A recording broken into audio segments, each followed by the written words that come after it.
கடந்த வீடியோவில் 1லேருந்து 10 வரைக்கும் பார்த்தோம். இதில் நாங்கள் பார்க்க போகிறது 11லேருந்து 20 வரைக்கும் கிடைப்பட்ட கேள்வியற்ற விளக்கத்தை பார்க்க போகிறோம்.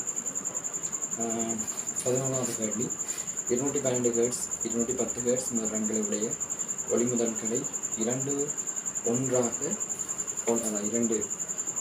ஒளிமுதல்கள் இரண்டு ஒன்றாக ஒலிக்கும் போது ஊடகம் ஒன்றில் உருவாகும் அலைகள் மேற்பொருந்தி அடைவதால் ஊடக மூலக்கூறு ஒன்றின் இடப்பெயர்ச்சி எக்ஸுக்கும் நேரம் டீக்குமான கிராஃபை நடுகற்றிருக்கிறாங்க. இதில் பார்த்தோம்னா 11வது கேள்வி. அப்போ இதில் என்ன சொல்லியிருக்காங்கன்னா, முதலாவது 212 ஹெர்ட்ஸ், அடுத்த 8 ஹெர்ட்ஸ், 210 ஹெர்ட்ஸ். அப்போ டிஃப்ரெண்ட் 2 ஹெர்ட்ஸ். அப்போ அடிப்பு மீடுரன் 2 ஹெர்ட்ஸ். அப்போ அடிப்பு காலம் எவ்வளவு இருக்க போகுது? அடிப்பு காலம் 1/2 செகண்ட் இருக்க போகுது. அப்படின்னா 0.5 செகண்ட். சரி, 0.5 செகண்ட் அடிப்பு காலம் 0.5 செகண்ட். அப்போ 0.5 செகண்ட் நம்ம கண்டுபிடிக்க போகிறோம்னா அதே மாதிரி வீச்சம் இருக்கணும். 2 பொருந்துற சமயம் பொருந்திச்சுன்னா இப்போ முதலாவது எனது 2 பொருந்தி எனது ஸ்டார்டிங்கில் பெரிய ஒரு வீச்சமாக முதலாவது இருக்குது. முதலாவது பெரிய ஒரு 2 இப்போ 0.5 செகண்ட் என்னோட அடிப்பு காலமாக இருக்க போகுது. இதே போல் இப்படி 0.5 செகண்ட் அடிப்பு காலமாக அடிக்கிற கிராஃபை நம்ம கண்டுபிடிச்சோம்னா சரி. ஏன்னா டைமை தான் இதில் நம்ம கண்டுபிடிக்கக்கூடியதாக இருக்கிறது. ஹெர்ட்ஸை இதில் கண்டுபிடிக்க இல்லாது வரனால அந்த டைமை தலைகீழாக மாற்றினோம்னா ஹெர்ட்ஸ் தான் வராது இல்லை. டைம் தானே அந்த இதில் ஃபுல்லாக டிரெக்டாக ஷோ ஆகுது. அப்போ அந்த அடிப்படையில் பார்க்குற சமயம் இப்போ ஆரம்பத்தில் வீச்சம் உயர்வாக இருக்குது.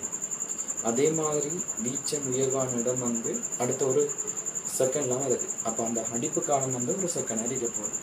அப்போ இதில் நமக்கு எத்தனை 0.5 செகண்ட் வராது. அந்த முதலாவது விட வராது. ரெண்டாவது பார்த்தோம்னாலும் ஒரு வீச்சம் மிகவும் குறைவாக இருக்கிற இடம் ஆரம்பிக்கப்படுது. திருப்பி மீண்டும் குறைவாக இருக்கிற இடம் 1 செகண்ட் தான் நடக்குது. அப்போ அடிப்பு காலம் எத்தனை இருக்க போகுது? 1 செகண்டாக தான் இருக்க போகுது. மூணாவது பார்த்தோம்னா ஆரம்பிக்கிற ஹையோட ஆரம்பித்து திருப்பி முடிகிறது 2 செகண்ட். அதே மாதிரி திருப்பி வர இடம் 2 செகண்ட் தான் வருது. அப்போ 2 செகண்ட் தான் அடிப்பு அடிக்க போகுது. அடுத்தது பாருங்க, 4வது 5வது ஓகே, அதாவது 0 ஆரம்பித்து திருப்பி மீண்டும் 0 முடிகிறது. அதே மாதிரி 2 செகண்ட்லாம் முடியுது. அப்போ 3வது வராது, அதே மாதிரி 5வது வராது. விடையாக வரக்கூடியது 4வது பார்த்தீங்கன்னா இப்போ ஆரம்பிக்கிறது நல்ல ஒரு ஹை வீச்சத்தில் ஆரம்பித்து அதே மாதிரி வரக்கூடியது அடுத்தது 0.5 செகண்டில் நிற்கிது. அப்போ அடிப்பு காலமாக 0.5 செகண்ட் சொல்லி நிற்கலாம். அப்போ ஆன்சர் இந்த இதுக்கு 4வது விட வரும். சரியானி? அடுத்தது 12வது கடியை பார்த்தோம்னா 12வது கடியில் செப்பு வெள்ளி திரவியங்களின் சார்பான குறித்த திரவம் தோற்ற விரிவு குணம். தோற்ற விரிவு குணம் மாறும் குறித்த திரவத்துக்கு. எப்படி? அதில் பார்த்தோம்னா அது தோற்றமாக நமக்கு தெரிகிறது தான். உதாரணத்துக்கு பார்த்தோம்னா உண்மை விரிவு மாறாது. உண்மை விரிவு குணகம் சமம் என்று வரப்போது தோற்ற விரிவு குணகம் ப்ளஸ் பாத்திர விரிவு குணகம். பாத்திரத்தில் கனவள விரிவு குணகம், கனவள விரிவு குணகம் வரும். உண்மை விரிவு குணம் சமம் தோற்ற விரிவு குணம் ப்ளஸ் பாத்திரத்தில் கனவள விரிவு குணம். நம்ம வழக்கமாக கேமாண்டு போடுறது உண்மை விரிவு குணம் இல்லை. ஆனால் இங்கே எப்படி தந்துருக்காங்க? இதுக்கண்டு இது தந்துட்டாங்க. அப்போ நம்ம இதுக்கு எப்படி எழுதலாம்? உண்மை விரிவு குணத்தை கேமா இல்லைன்னு எழுதலாம். அந்த பெருமதி எந்த சந்தர்ப்பத்திலையும் மாறாது. ஒரு திரவத்தில் கனவள விரித்திறன் எப்பையும் மாறாது. எந்த சந்தர்ப்பத்திலையும் கனவள விரித்திறன் இதில் மாறக்கூடிய வசதி இல்லை. ஆனால் கவனம், இதில் என்ன பிரச்சனை இருக்குன்னா, தோற்ற விரிவு குணம் என்னத்தால மாறக்கூடிய சந்தர்ப்பம் இருக்கு, வித்தியாசம் தாராங்க. சரி, ரைட்டு. 100வது சந்தர்ப்பத்தில் எப்படி செப்புக்கும் வெள்ளிக்கும் தனித்தனியாக தந்திருக்காங்க. அதாவது செப்பு பாத்திரமாக இருக்கிற நேரம் வெள்ளி பாத்திரமாக இருக்கிற நேரம் அந்த திரவத்தில் தோற்ற விரிவு குணம் வெள்ளி பாத்திரத்துக்குள்ள அந்த திரவம் இருக்கிற சமயம் அடுத்து அது செப்பு பாத்திரத்தில் அந்த திரவம் இருக்கிற சமயம் தோற்று விரிவு குணத்துக்கான அந்த அடையாளத்தை தந்திருக்காங்க. அப்போ முதலாவது நாங்கள் பார்க்க போகிறோம்னா இதில் செப்புக்கு பார்த்தோம்னா இங்கே வள்ளி பார்ப்போம். செப்புக்கு என்ன இங்கே கேமா எவ்வளோ தந்திருக்காங்க சிஎண்டு, இங்கே கேமா என்னது எஸ்என்னு தந்திருக்காங்க. அப்போ இது என்னது 3 செப்புடு தானே.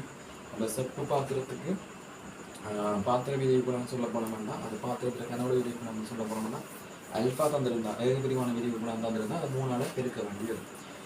பரப்பு விதிவு குணம் தந்திருந்தால் 2 அளவு இருக்க வேண்டியது. ஆனால் இந்த சாப்பாடை மறக்க வேணாம். 2022ஆம் ஆண்டு எஸ்ஐயில் டிரெக்டாக அப்ளை பண்ணுவாங்க.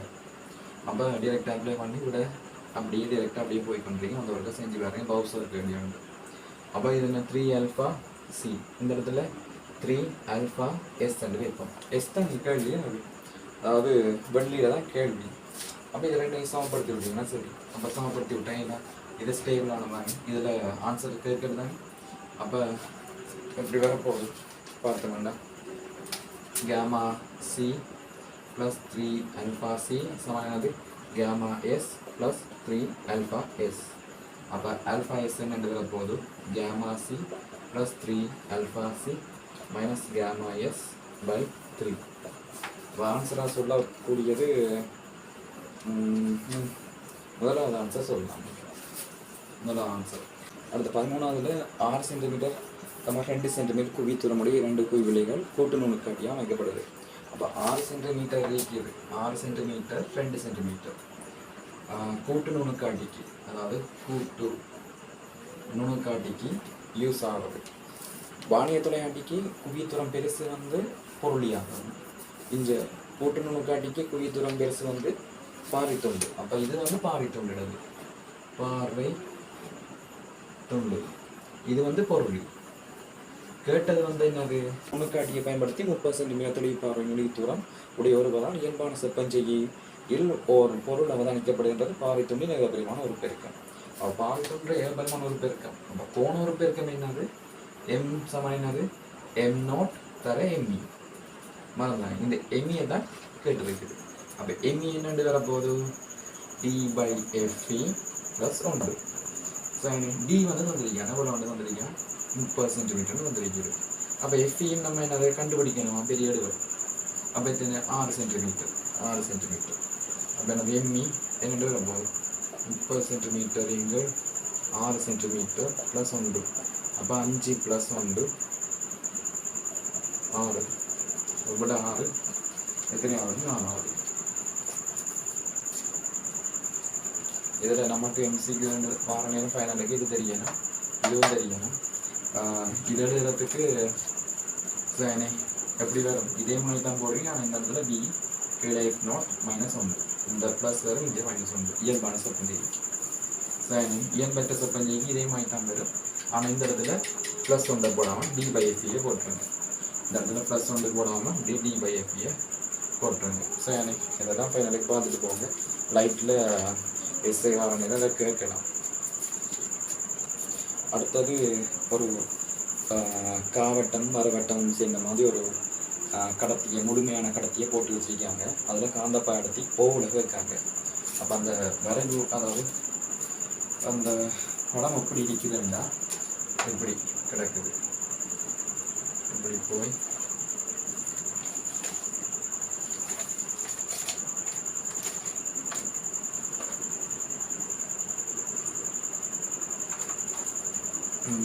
இது வந்து R2, இது வந்து 2R. கரண்ட் போகிறது இப்படி போகுது, இப்படி போகுது, இப்படி போகுது, இப்படி போகுது, இப்படி போகுது. அப்போ இந்த பாயிண்ட்லேருந்து பார்த்தோம்னா நமக்கு நார்மலாக தெரியணும் காந்தப்பாயடத்தியில் வட்டத்துக்கு முழுமையான வட்டத்துக்கு B = μ0 I/2R மறக்க வேணாம். அப்போ இது வந்து ஒன்று காவட்டம், ஒன்று அரைவட்டம். அப்போ காவட்டம்னா காவாசி போகணும், அரைவட்டம்னா அரைவாசி போகணும். எது பக்கத்தில் இருக்கோ அதுக்கு தான் இது காந்தப்புலம் கூட. அப்போ அது சார்பத்தான். அதுக்கு நம்ம விளக்கை இது பயன்படுத்தணும். இப்போ உதாரணத்துக்கு இந்த தூரம் வந்து மிக குறைவாக இருக்கிறதுனா இது கூடவே இருக்குது. அப்போ அந்த சார்பாக தான் விளக்கம், அதாவது கடைசி விளைவு பெறும். அப்போ அது சார்பாக தான் விளைவு பெறும். அப்போ இதில் பார்த்தோம்னா இது என்னது, இந்த திசையை வச்சு பார்த்தோம்னா இது என்னது, இப்படி 4 விரலையும் பார்த்தீங்கன்னா இப்படி உள்ளுக்குள்ளே போகுது, இப்படி இப்படி போகும். அப்போ பெருவிரலுங்க உள்ளுக்குள்ள இருக்கு. அப்போ க்ரோஸாக தான் வருது. அப்போ ஒண்டிங்கள் 4 எதிரது மீனோட் ஐடர் 2 தர 6 வந்து 6 தான். அடுத்தது இந்த இடத்துல வச்சு பார்த்தோம்னா 4 விரலும் இப்படி மேலாக. அப்போ இது ஏதாவது உங்களை பார்த்த மாதிரி டொட்டாக இருக்குது. அப்போ டொட் அப்போ என்னது அரவாசி ஃபேனி மீனோட் ஐ கீழே 2 தர எவ்வளோ 6 2 6 2 வரும். அப்போ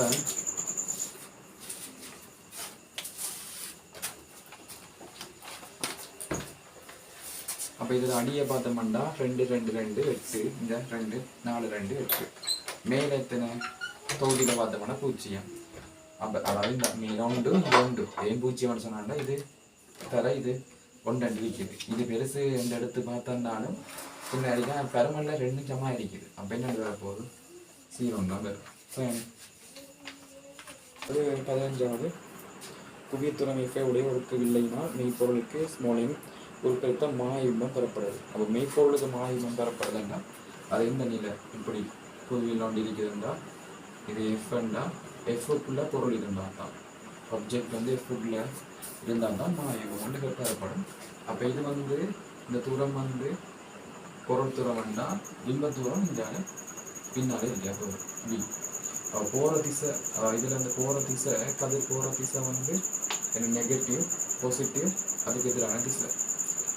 இது வந்து பழைய தேக்காடியும் குறி வழக்கு. அப்போ இதில் பார்த்தோம்னா குறி வழக்கு போடும். ஒண்டிங்க பி மைனஸ் ஒண்டிங்க யூ சமன் நம்ம ஒண்டிங்க நமக்கு தேவை இன்னுக்கும் எம்லையும் எஃப்லையும் சார்பாக யூட தரணும் தேவை. அப்போ நம்ம யூ தேவை. அப்போ என்ன இன்புட் பண்ணணும்னா நம்ம என்ன சாம்பாக ஒழுங்காக்குவோம் குறி வழக்கு போட்டு. அப்போ இதில் பயன்படுத்தினோம்னா இந்த இடத்துல நம்ம பாசிட்டிவ் வேண்டும், இந்த பாசிட்டிவ் 2 இடத்துலையும் பாசிட்டிவ். ஆனால் நம்மளோட கோயிலுக்கு நெகட்டிவ் இங்கே போட வேண்டியது. மீண்டும் வழியினோம்னா ஒண்டிங்கள் பி மைனஸ் ஒண்டிங்கள் யூ சமனாவது மைனஸ் ஒண்டிங்கள் எஃப். அப்போ இந்த சாப்பாட்டில் நம்ம எம்மை கொண்டு வரணும்னா ஸ்மால் எம் வந்து என்னன்னு சொல்லலாம், பரிமாணம் இருக்கும் ஸ்மால் எம் பிம்ப தூரத்தைங்கள் பொருள் தூரம். அப்போ பிம்ப தூரத்தைங்கள் பொருள் தூரம் என்ன செய்ய போகிறோம், எல்லாத்தையும் யூவால் பெருக்க போகிறோம். நம்ம யூவை கொண்டு வர போகிறோம். அப்போ யூவால் பெருக்கும் யூ தர உண்டு, யூ தர உண்டு. அப்போ யூ தர உண்டு. அப்போ யூவிங்கள் பி வந்து என்னது ஒண்டிங்கள் எம் அண்டு வரும் மைனஸ் இது யூவிங்கள் யூ 1 2 வரும். இது என்ன மைனஸ் யூவிங்கள் எஃப் அண்டு வரும். அப்போ நம்ம இதை இந்தியாவில் எடுத்து அதை அங்கே கொண்டு போவோம். அப்போ யூ பை எஃப் ஸோ என்னது ப்ளஸ் 1 மைனஸ் ஒண்டிங்கள் எம். அப்போ என்னது எம் மைனஸ் 1 கோமஸ் எடுத்தோம்னா கிடையும் இங்கே யூ பை எஃப். அப்போ கடைசி விட எப்படி வரப்போகுது அதை மாற்றி விட்ட மனசு தாங்க, அதை அங்கே கொடுத்து விட்டா யூ வந்து அதாவது யூ வந்து எப்படி வரும் M minus 1 by M F வரும். அப்போ ஆன்சர் இதில் பார்த்தோம்னா முதலாவது ஆன்சர் சொல்லலாம். நம்ம முதலாவது ஆன்சர் 16வது கேள்வியில் எப்படி இருக்குன்னா பிடி கிராஃப் தந்திருக்குது. இதில் பி அதாவது மீட்டர் கியூப்லையும் டி வந்து கேள்வி நிலையும் தந்திருக்குது. கிராஃப் அப்படி போகணும் ஒரு சீரான ஒரு அதிகரிப்பாக போய்கொண்டிருக்குது. அதில் இதில் குறிப்பிட்ட T1ஐயும் இதில் குறிப்பிட்ட T2ஐயும் வந்திருக்குது. இது சீரான அதிகரிப்பு. அப்போ படித்திறன் இதில் இந்த கிராஃபில் படித்திறன் வந்து மாறாது, நேர்கோடாக இருக்குது, அதையும் நேர்கோடாக இருக்குது. அப்போ படித்திறன் வந்து மாறாது, பெர்மனன்ட் வந்து ஸ்டேபிளானது. இப்போ பார்த்தோம்னா இதில் டிவி சமன் என்ஆர்டி சரி எதுக்குமே இருக்குங்களா, இது YH இது XH. அப்போ V N R கீழே என்னது P இதில் T. இப்போ இதில் பார்த்தோம்னா சரி இங்கே இதில் குறித்த தெளிவு ஆறுன்றது அகில வாயு மாறிலி. இதில் P வந்து ஒரு மாறிலியாக இருந்தால் தான் இது படித்திறம் வந்து டோட்டலாகவே படித்திறம் வந்து மாறாமல் இந்த அப்படி நேர்கூடாக போகக்கூடிய, அதாவது இப்படி ஒரு ஸ்லாண்டாக மாறாமல் போகக்கூடிய வசதி இருக்கிறது. சரி அப்போ அமுக்கம் வந்து மாறாது. இப்போ இதுக்கு PV கிராஃப் வரைஞ்சோம்னா இதுக்கு Pக்கும் விக்கும் கிராஃப் வரைஞ்ச வேண்டாம் வி என்ன செய்யுது அதிகரிச்சு கொண்டு போகுது. அப்போ பீட பெருமானமா அப்போ குறித்த ஒரு பீட பெருமானத்துக்கு அதாவது V1 V2 ஒன்று வச்சோம்னா V1 V2 பெருமானம் என்ன செய்யுது ஒரு T1 T2 அதிகரிப்பாங்க. இப்படி வரும். சரி ரைட்டம். அப்போ இதில் பார்த்தோம்னா கேடி வாசித்து பார்த்தோம்னா ஏற்பாட்டில் சொல்லியிருக்காங்க நிலை எக்ஸிலிருந்து நிலை எக்ஸினை விட நிலை வையில் வாயுவின் அமுக்கம் அதிகமாகும்னு சொல்லியிருக்கு. இல்லை வாயு அமுக்கம் மாறாது. அப்போ இப்படி அதிகரிக்கும் அதிகமாக சொல்லலாம். அடுத்தது எக்ஸிலிருந்து வாயு வரையான மாற்றத்தில் வாயுவின் அகச்சக்தி அகச்சக்தி அதிகரிக்கும்னு சொல்லியிருக்காங்க. சரி அகச்சக்தி அதிகரிக்குமே வெப்பநிலை அதிகரிக்கிறது. வெப்பநிலை அதிகரிச்சா அகச்சக்தி அதிகரிக்கும். வெப்பநிலை தங்கம்தான் அகச்சக்தி. சரி அதாவது அகச்சக்தி மாற்றம் டெல்டா டி அதாவது வெப்பநிலை தான் வெப்பநிலை கூட அகச்சக்தியும் கூடிக்கொண்டு போகும். அப்போ சரி அடுத்தது சி வந்து எக்ஸிலிருந்து வாயு வரையான மாற்றத்தில் வாயுவினால் வேலை செய்யப்படும்னு சொல்லியிருக்காங்க. வாயுவே இறங்கி வேலை செய்யுது. அதாவது கனவுல அதிகரிக்கிறதா வாயுவே இறங்கி வேலை செய்யுது. அதாவது W சமயம் என்ன சொல்லலாம் P இன்டு டெல்டா வி. இந்த டெல்டா வி வந்து அதிகரிப்பா இருக்கு. அப்போ வாயுவே இறங்கி வேலை செய்யுது. அது இந்த திசை வந்து இப்படி குறைஞ்சிருக்குமாண்டா வீட திசை வந்து மாறி இருந்திருக்குமாண்டா நெருக்கப்படுதுன்னு அர்த்தம். அப்போ என்னது வாயு மீது வேலை செய்யப்படுதுன்னு வரும். இதில் என்ன சொல்லியிருக்காங்க வாயுவினால் வேலை செய்யப்படுது. அப்போ அந்த கூற்று சரியாக தான் இருக்க போகுது. அப்போ இந்த கூற்று சரி. இப்போ ஆன்சர் வந்து பியும் சியும் சரி ரெண்டாவது ஆன்சராக இருக்க போகுது. பியும் சியும் சரி ரெண்டாவது ஆன்சர் பியும் சியும் சரி. அடுத்த 11வது பார்த்தோம்னா 14 கிலோகிராம் கோள வடிவ சிறு துணிக்கு ஏகபரிமாண இயக்கத்தில் உள்ள போது மாறி மாறி மோதுகைக்கு உள்ளாகின்றது. அதன் இயக்கத்துக்குரிய எஸ்டி கிராஃப் வந்திருக்காங்க. எஸ்டி கிராஃப் இப்படி தந்திருக்காங்க. இந்த ஒரு கிராஃப் இப்படி அதாவது கேள்வி 17வது கேள்வியில் இப்படி எஸ் இதில் டி கிராஃப் இப்படி போகுது. எப்படி இப்படி போய் இப்படி போகுது இப்படி போய் இப்படி போகுது. இதில் ஒவ்வொரு பேரும் தந்திருக்காங்க. இது ஈஸியாக இதில் 2 4 இதில் 6 8 இதில் என்ன 2. அப்போ இதில் இருந்து என்ன தடுக்கலாம் எஸ்டிகிராஃபில் படித்திரம் வந்து சார் தரப்பு வந்து ஒன்று தராது. படித்திரம் வந்து எனக்கு தரப்போது வேறு தரம். அப்போ இதில் படித்திரம் பார்த்தோம்னா இந்த இதில் படித்திரம் வந்து பார்த்தோம்னா 2 × 2 அப்போ 1. இதில் படித்திரம் பார்த்தோம்னா எதிர்பக்கம் 2 அயல் பக்கம் என்ன 2. அப்போ இது மறை உண்டு. ஏன் இந்த ஸ்லாம் இது இந்த ஸ்லாம். அப்போ என்ன நடந்திருக்குது ஒரு பந்து போய் மோதிரிக்குது போல. இது எப்படி நிலை குத்தாதானே அது மோதிருக்கு எப்படியோ கோலவுடைய சிறுத்துணிக்கு இப்படி மோதுது. நான் இப்படி நிலை குதிரை பக்கத்தில் மோதல் வச்சுக்கோம். மோதிர சாயம் ஒரு மேசம் மோதி பின்ன வைக்கிறதும் ஒரு மேசம். சரி கேட்டது இப்போ என்னது உந்த மாற்றம். உந்த மாற்றம் என்ன உந்தம் அதாவது துணிவு தர எனது வேகத்தில் ஏற்பட்ட மாற்றம் வேக மாற்றம். உந்தமண்டா M × V. இந்த மாற்றம் என்றால் வேகத்தில் ஏற்பட்ட மாற்றம் என்று தெளிவு. அப்போ தெளிவு வேகத்தில் ஏற்பட்ட மாற்றம் இறுதி மைனஸ் ஆரம்பம். அவ தெளிவு தசம் 4 நான் இறுதி சார்பாக போடுறேன். இந்த மாற்றம் காவிக்கணியம் தான் உந்தமும் காவிக்கணியம் தான். அப்போ நான் இறுதி சார்பாக நிலவிரும்பி இடது பக்கம் போடுறேன். அப்போ சரி தசம் 4 தெளிவு ஓகே. இறுதி வேகம் எப்படி இருக்குது இடது பக்கம். அப்போ உண்டு மாற்றத்துக்காக இது மைனஸ். ஆனால் ஆரம்பம் எப்படி இருக்குது வலது பக்கம் இருக்குது. அப்போ என்ன செய்யணும் அந்த மைனஸை இஞ்சல அதாவது முன்னுக்கு ஒரு மைனஸை போட்டு அந்த வலது பக்கத்தை இடது பக்கம் மாற்றி விடணும். அப்போ உண்டு. அப்போ மைனஸ் மைனஸ் என்னது ப்ளஸ் ஆக 2. அப்போ தசம் 4 அப்போ தசம் 8 நியூட்டன் செகண்ட். இப்போ ஆன்சரை சில வேலையோடு 4வது ஆன்சர். அப்போ 4வது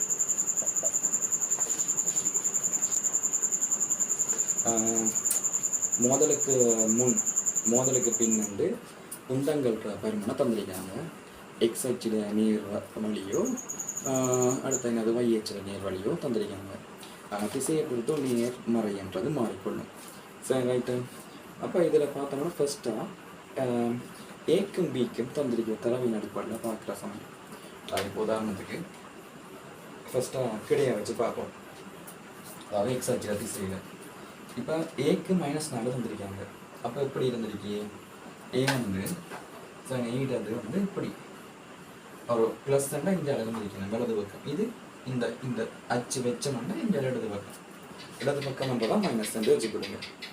அது தானே அவங்க உந்தத்தில் பெருமானே வந்துருக்கு. சில பேர் எடுத்தவங்க வேகத்தில் பெருமானா எடுத்துட்டாங்க அவசரத்தில். ஆனால் இதில் ஒன்றுமே எனக்கு கஷ்டம் வந்து இல்லை. பிளைண்ட் டெஸ்ட் இது உந்தத்தில் பெருமானை தான் சார் தந்திருக்கு. அப்போ என்ன இதில் நான் இது சரி மைனஸ் போட வேண்டிய யோசனை. இதில் திசையை போட்டதால் மைனஸ் போட வேண்டிய யோசனை. அடுத்தது ஏக்கு எப்படி வரப்போகுது? அது ஏக்கு இப்படி சரி, பிக்கு இஞ்சால என்னது எல்லா விடையும் என்னது அதுதான் மைனஸ் இல்லை தானே, விட எல்லாம் பாசிட்டிவ்ல இருக்குது. அப்போ வலது பக்கம் தான் ரெண்டு வச்சுக்கொள்வோம். அடுத்த மோதின பிறகு எப்படி வரும்போது ஏயும் பியும் எப்படி இயங்குது? 3 4 முறையில் இயங்குது. அப்போ ஏ வந்து வலது பக்கம் 3, பி வந்து வலது பக்கம் 4. அப்படின்னா டோட்டல் பாருங்க கிடையா நான் என்னது வலது பக்கமே போடுறேன். விளைவுல உந்தம் என்னது உந்த காப்பு விதி வலது பக்கம் போடுறோம்.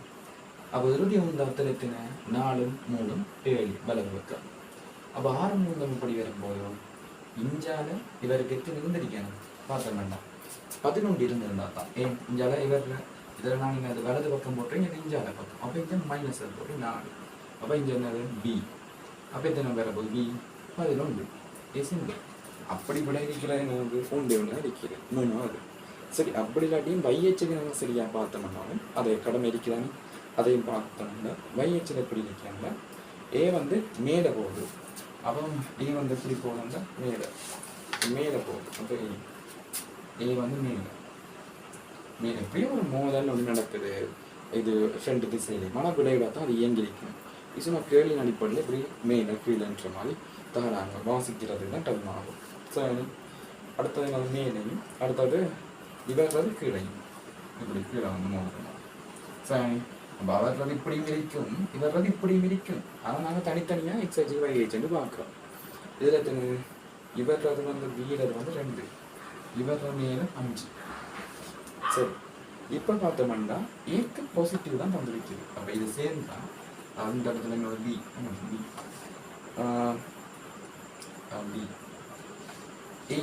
என்ன செஞ்சிருக்கு? ஏக்கு பாசிட்டிவாக தான் இருக்கு. அப்போ மேலே தான் போகிறாங்க கணிஞ்சது.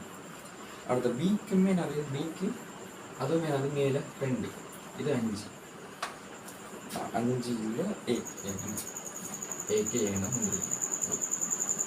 அப்போ இதில் பார்த்தோம்னா சரி, இதில் டோட்டலாக இவர் பெருசான இதெல்லாம் இருக்குது. அப்போ நான் எது சார்பாக மேல் சார்பா இதில் நான் வலது பக்கம் சார்பா அப்போ மேலே சார்பா என்னது உந்த காப்பு விதி போடுறோம். உந்த காப்பு விதி. அப்போ டோட்டலாக உந்தம் என்னது மேல் நோக்கி எனது 3. எப்படி 5 - 2. இதில் எப்படி வர போதும் அதே மாதிரி தான். இப்போ மேலே என்னது ஏ, இன்னொரு ஆள் இருக்கிற 2. அப்போ ஏ வர போதத்தின 1. சரி ரைட்டு. அப்படி இருக்கிறவங்க 3ஆவது. அதாவது ஏ பி வந்து 11, ஏ வந்து 12 இருக்கிற 3ஆவது. 19வது கேள்வி பார்த்தோம்னா ஆரையுடைய தூய கண்ணாடி மைத்தலை குழாயானது கீழ்முனை நீரினுள் அமைந்திருக்க நிலைக்குத்தாக உள்ள போது அதனுள் ஏறியுள்ள நீரின் திணிவு கட்டளமாகும். கண்ணாடி மற்றும் நீரினுடைய தொடுகை கோணம் 0 ஆகும். கண்ணாடி அதாவது அதே கண்ணாடியிலான வேறொரு தூய மைத்தலை குழாய் ஒன்று கீழ்முனை நீரினுள் அமைந்திருக்க நிலைக்குத்தாக உள்ள போது அதனுள் ஏறியுள்ள நீரின் திணிவு 2 புதிய குழாயின்னு அறையானது. இப்போ இதில் பார்த்தோம்னா இதில் கன்செப்ட் தெரியும் இப்படி இருக்குது. சும்மா நோம்பலாம். சரி, இப்போ தண்ணிக்குள்ளே போட்டதும் இதை நான் கொஞ்சம் பெருசாக அந்த உயரத்தை வச்சு போடுறேன். இப்படி வந்து படிவா எப்படி வந்தா சரி, மேலேருந்து பார்க்குற வியூவில் எப்படி இருக்க போகுது? இப்படியான ஷேப் இருக்க போகுது பட்டமாக. அப்போ மேலே என்ன செஞ்சு தெரிக்கும்? இழுத்து கொண்டிருக்கு மேற்பட பொழுது. எப்படி எடுத்து கொண்டிருக்கேன்? இப்படி எடுத்து கொண்டிருக்கிறது ஒரு வட்டமாக ஏதாவது இப்படி இந்த புள்ளிகளில் உங்களை பார்த்த மாதிரி எடுத்து கொண்டே இருக்கும். இப்படி வட்டமாக ஒரு அதான் எடுத்து எனது நெளிச்சு வச்சு தெரிக்குது. அப்போ எடுத்து நெளிச்சு வச்சு தெரிக்கிற இந்த திணிவு எல்லாம் இந்த திணிவு எல்லாத்தையும் அது பிடிச்சி எடுத்து வச்சு தெரியும்.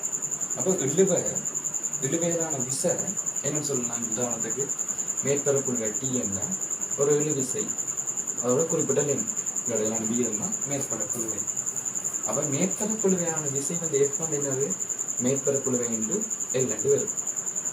அது மேற்பரப்புழுவை தர நீளம் வந்து மேற்பரப்புழுவை துளிப்பாக எனது நீளமாக இருக்கு. அது இழுத்துக்கொண்டு அந்த உலக விசை மேலே யாரை பேலன்ஸ் பண்ணி திரிக்கும். இதுல நிறைய உதாரணத்துக்கு பார்த்தோம்னா எனது எஃப் எடுத்துக்கொண்டிருக்கிற விசை எதுக்கு எம்ஜிக்கு சமம். அப்போ இதில் என்னது டி இன்டு எல்.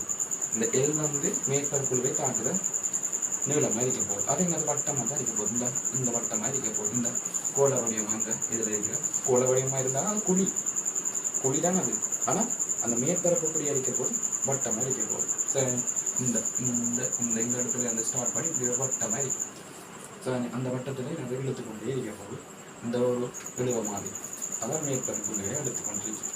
சரி, அப்போ டி இன்ட்டு எல் இங்கே வந்து எம்ஜி வந்து வரும். இன்னும் உடைச்ச வேண்டாம். டிடி என்று இருக்கும் மேற்பரப்புள்ளவை. எல் வந்து என்ன 2πr 2π அதாவது ஆரை வந்து மைத்தலை ஆறு. இங்கே கிணவுல உடைக்கணும். ஏன்னா திணிவு இருக்குது. திணிவு வந்து என்னது கிணவுளவு தர எம்ஜி வந்து கிணவுளவு தர அடர்த்தி தர ஜி வரும். இப்போ கிணவுல உடைச்சோம்னா பை ஆர் வர்க்கம் குறுக்கோட்டு பரப்பு ஹெச் என்ற உயரம் ஹெச் என்ற உயரம் ரோஜி ரோஜி. அப்போ என்னது இதில் இந்த பையும் அந்த பையும் வெட்டுப்படும்.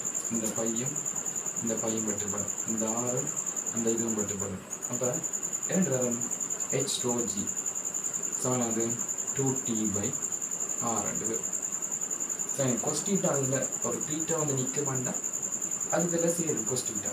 பெரும்பாலுமே நான் நினைக்கிறதுக்கு வந்து எனது பூச்சியம்னு சொல்லுவாங்க. அப்போ கொஸ் பூச்சியம் வந்து 1. அப்போ அதனால போட வேண்டியது வரல இதில் நமக்கு. இல்லாட்டி இதில் அந்த கொஸ் பூச்சியத்தை போட்டிருக்காங்க. இது டீட்டாண்டு வச்சு இது டீட்டாண்டு எடுத்து நிலைக்கு தான் பிரிச்சோம்னா டி கொஸ் டீட்டாண்டு எடுத்து போட வேண்டியது. சரி, அப்போ அதில் பூச்சியம்னு சொல்லிட்டாங்க. நான் இதை அப்ளை பண்ணாங்க. சரி, அப்போ இதுதான் பேசிக்கான தொடர்பு. ஆனால் இது இப்போ நம்மகிட்ட கிடைக்கிறத என்னத்தை கழிச்சு வச்சிருக்காங்க திணிவு. இந்த அடிப்படையில் கழிச்சு வச்சிருக்காங்க. அதாவது இதன் அடிப்படையில் அதாவது திணிவு வந்து எம் வச்சு அதாவது எம்ஜி வந்து போட்டோம்னா நியரஸ்ட் அது டி இல்லாட்டி சமனையாக ஆக்கிவிடும். டி 2πr இங்கே 2 mg ஆகுது. அப்போ என்ன வரப்போகுது டி 2πr1. அப்போ r1 என்று வரப்போகுது 2 ஆகும். அப்போ ஆன்சர் எத்தனாவது 3ஆவது. சும்மா நார்மலாக இது தெரிஞ்சிருக்கணுன்றதுக்காக திருப்பி இன்வெஸ்ட் பண்ணது அவ்வளோதான். இது பார்த்தா 20ஆவது.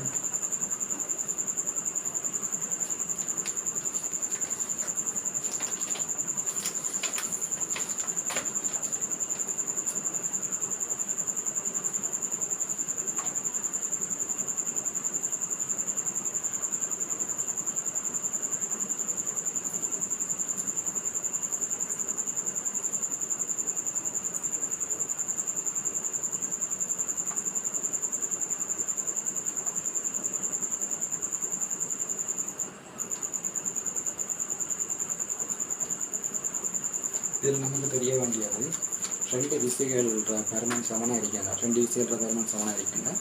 அது விளைவு விசை வந்து எப்படி அமைக்கப்பட வேண்டாம். உதாரணத்துக்கு எஃப் ரெண்டு வச்சு பண்ணுங்க. அந்த விசையை பெர்மனன்ட் 2f cos θ/2.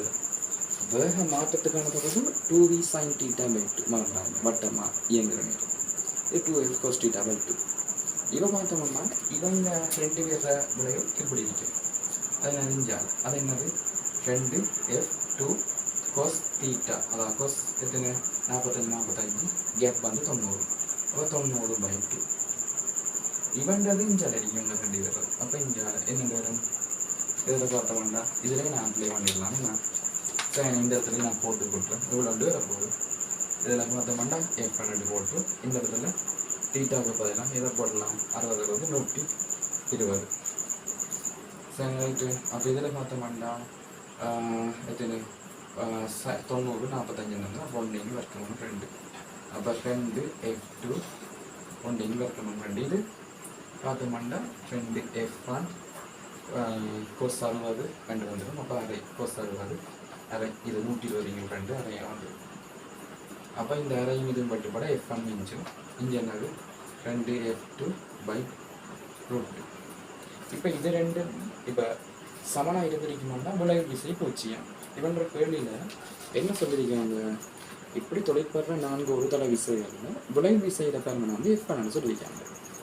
அப்போ இதிலிருந்து இதை கழிச்சுனா அது f1 சொன்னாண்டா, இப்போ உதாரணத்துக்கு இதில் வந்து இப்போ உதாரணம் இந்த ரெண்டு பெருமான் தான் இங்கே இருக்குது.